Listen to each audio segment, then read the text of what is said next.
Published, 12:18 Eastern Standard Time, the 14th of February 2018. Updated, 12:28 Eastern Standard Time, the 14th of February 2018. Footballers embroiled in an alleged match-fixing scandal, which could see Manchester United star Ander Herrera end up in court, have been accused of providing inconsistent and contradictory statements.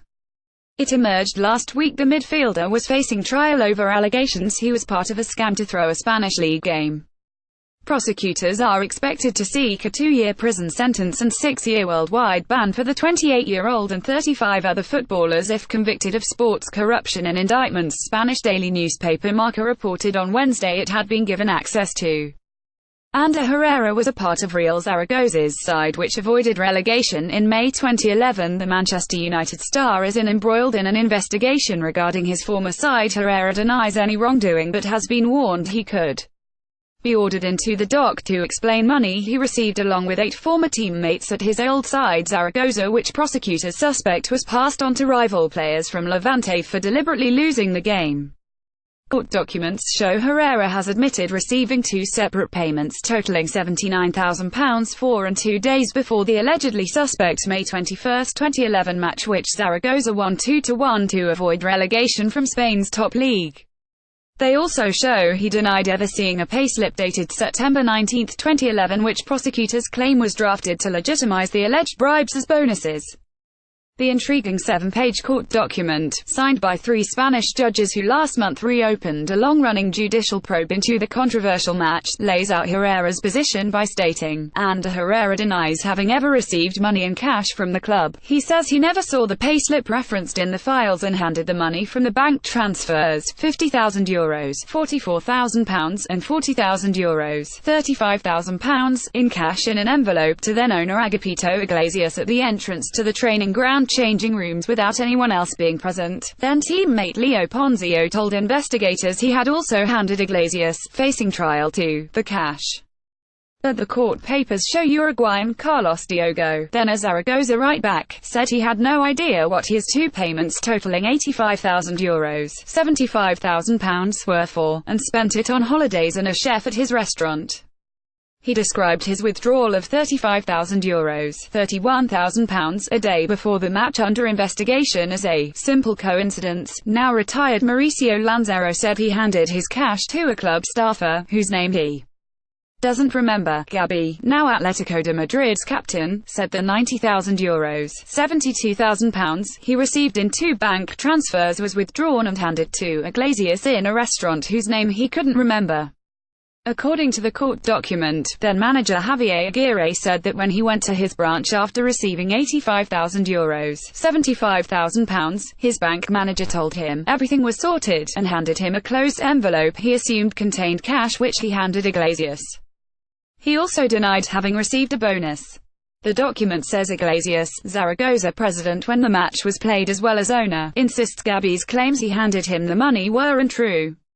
It said he also denied holding a meeting with the team captains the eve of the match and denied asking them to return the amounts they had been paid as a personal favor. The judges who ordered the reopening of the case, based at Valencia Provincial Court, ruled the assertions of the Zaragoza players and directors are inconsistent and even contradictory. Begoña Solás, Concepcion Series and Olga Casas added, none of the witnesses have justified the destination of the money they received by bank transfer on May 17. and 19, 2011. The reasons it was transferred are not known. The testimonies of those involved regarding are equally contradictory, and what's more, all the players who received these transfers deny any knowledge of the payslips containing the amounts they received. The forthright ruling also casts doubt on the claims made by Levante players suspected of being the end recipients of the alleged bribe money who were quizzed about why they had appeared to use less of their own money in the months after the match. 1. Former Levante goalie Gustavo Munua took no cash out of his bank account between May 21 and November 7, 2011 compared to 21 withdrawals over the same time frame before the match. The court documents show Javi Venter, who ended his career at Brentford, withdrew just €700, £615, in the 141 days following the match compared to €10,200, £8,965, in the 141 days before. Former Levante player Xavi Torres, who was linked with a potential move to Everton in December 2010, said he was living with his parents to explain his reduced expenditure after the match took place. The La Liga investigation is being heard at the City of Justice building in Valencia. Defender Hector Rodas, now playing in Belgium, espoused the same argument.